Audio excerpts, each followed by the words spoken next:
Hello, everyone. I just like to talk about the strange disappearance of myths on this game.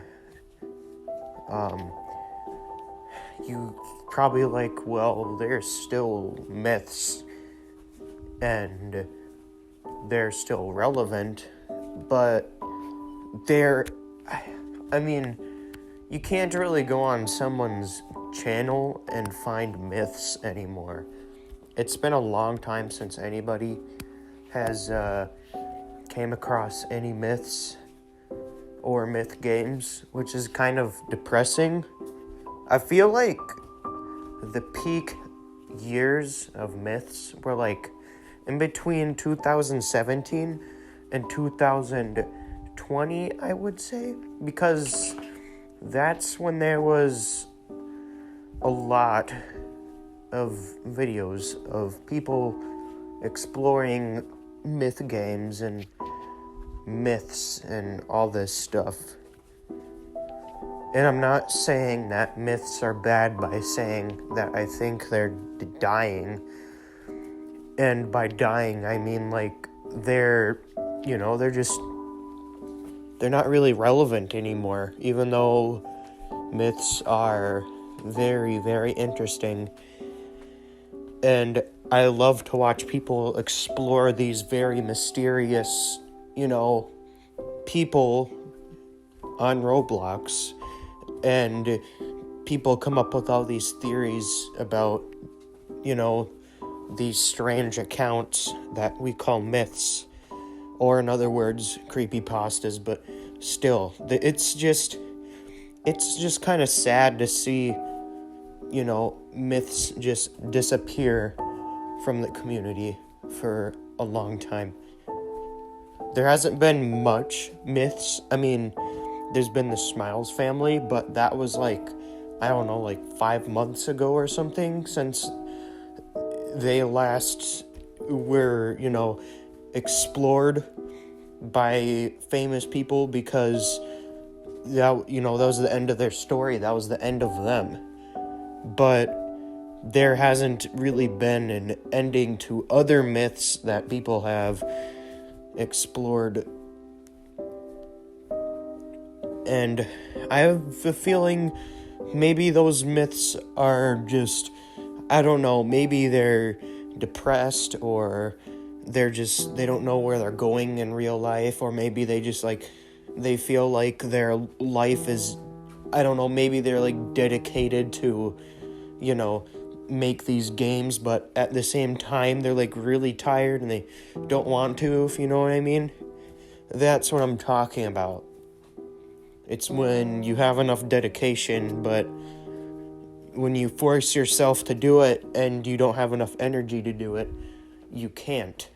And it just turns into a Great Depression. And that's probably why there's not as many myths now. I mean, you can go look at a myth game that was made a year ago or something, and there's probably 0 people playing it.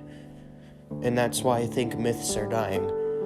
And I'm not talking about the games that are scary, because those don't count as myths. Unless if the developers have a weird, made-up backstory, then that does count as a myth. But myths aren't they aren't every scary game. That one game where every floor is gets trippier or weirder. That isn't really a myth game.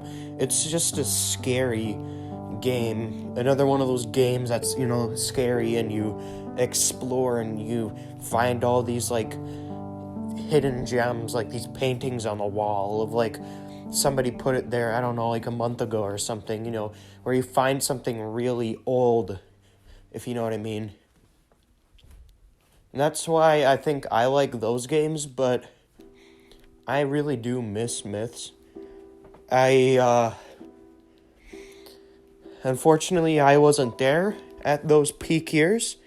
I wasn't there when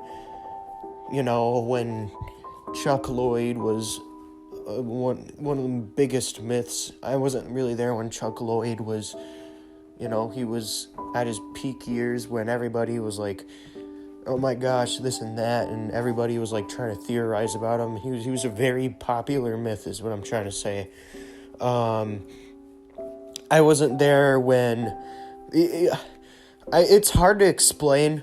I'm just saying that there's been so many myths in between 2017 and 2020 that the myth community literally made a game where you explore a facility like SCP Containment Breach, and you find these myths inside of like the SCP cells. If you don't know what SCP Containment Breach is, it's basically a game with like all these anomalies or like strange objects or like strange creatures or just things that are very unordinary.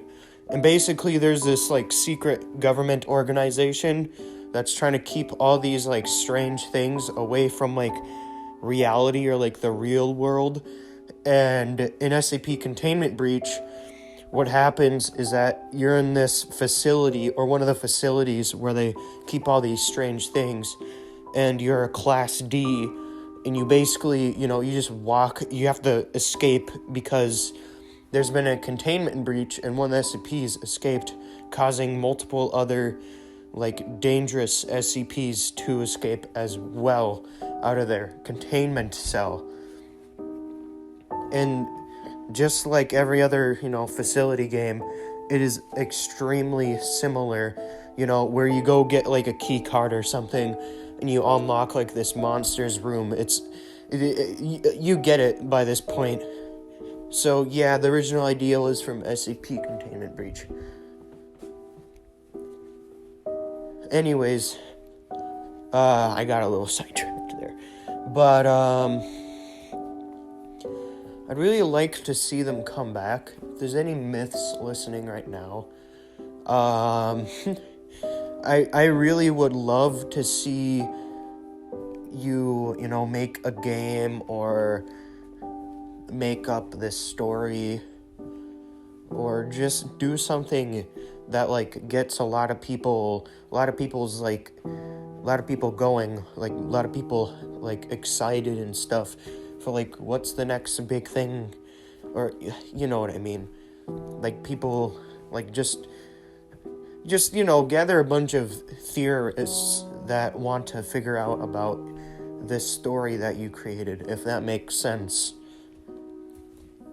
One thing I do have to say though is that I think the original idea for myths is probably from Five Nights at Freddy's. And the reason why I say that is because Five Nights at Freddy's is a very, mysterious game. In fact, all of them are, and they have a lot of lore reveals, just like any other myth game, and that's why I think it's inspired by it. Now, I'm not saying, I don't think that the first myth was around the first Five Nights at Freddy's game, but I think when Five Nights at Freddy's came out, a lot of people got inspired by it, and they started making games that were mysterious as Five Nights at Freddy's, because it had all these this RNG where you'd see crying children drawings on the wall, or you would see a Golden Freddy poster in the corner of the hallway, or just a bunch of random occurrences that happen in the game, and things that reveal lore. And I think that's what made myths a thing, or a popular thing, I should say, because all these creators started to get all these ideas of where how mysterious their games should be, and that's how they did it. One myth I really miss though is a lone traveler. He doesn't make all of the games that are based around him. Not too long ago, I think about a month ago or something, there was a game that I played that was Lone Travelers, and it was It wasn't made by him, but I think it was made by, like, one of his friends or something. Oh, gosh. Excuse me. But basically what I'm saying is that I wish that they came back, because, like, there's not much. And they used to be very relevant in, like, in the past 3 years. Especially, I think, 2018, or was it 2019? Somewhere between, like, 2018 and 2019, they were extremely relevant because a YouTuber named Flamingo, he started exploring these myths himself. And now, he's not really doing that as much anymore because there's no myths to explore, and it's kind of sad. Either that, or YouTubers just don't really care about new myths, and they just want to do something else besides getting scared all the time, which I can understand, because being anxious all the time isn't a good thing. Trust me, I've had that happen to me myself before, where I saw something and then I got too anxious. And yes, I'm saying that some myth games are very scary. There's a lot of myth games that make people really anxious in real life, and I just like to think that maybe YouTubers don't want to feel like that all the time, and maybe that's why myths are dying. Now, the newer myths are kind of more wholesome, or they're not really as bad as, like, the older ones. The older ones were really interesting, though, because all the older ones they each had, like, their little own story, and nobody really knew, like, the full story about them, and there's always people coming up with, like, all these theories about myths, and there's just so much about them. And usually they would have, like, a monster in their game you'd have to, like, hide from or something. And the monster was, like, somehow connected as well. It's the magic of it, it's incredible. It's truly incredible. And I wish I wish people would start making myths again, because of how incredible it is. I mean, it's really easy if you're, like, I don't know, if you're, like, an author of a book or something, or you're, like, somebody if you think you're, like, if you're good at storytelling, I definitely think you could be a myth, because that's what myths are. That's what they're all about. They're all about storytelling, telling their own story, and then people have to, they have to figure out what's happening, because usually myths don't tell their full story, and you have to find out all of it on your own, if that makes sense. Anyways, that's all I have to say about myths. I just wish they would come back, because they haven't made an appearance in a long time. And I mean in a long time. Yeah, that's it. That's all I got. See you later.